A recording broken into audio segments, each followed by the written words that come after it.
Good morning everybody, welcome back to our Tai Chi tips. Today we're going to touch on stepping, but specifically going into the knee, into ankle and foot.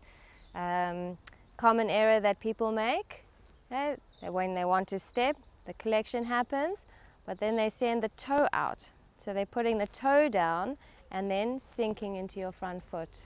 This creates tension and tightness in the ankle, so nothing is released. Okay? It needs to collect and the leg needs to relax. Either the heel should connect with the ground first or preferably flat.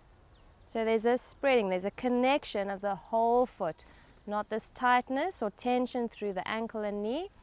Want it to come from the center, soft knee, soft ankle, and the whole foot then can connect, and then you can shift the weight.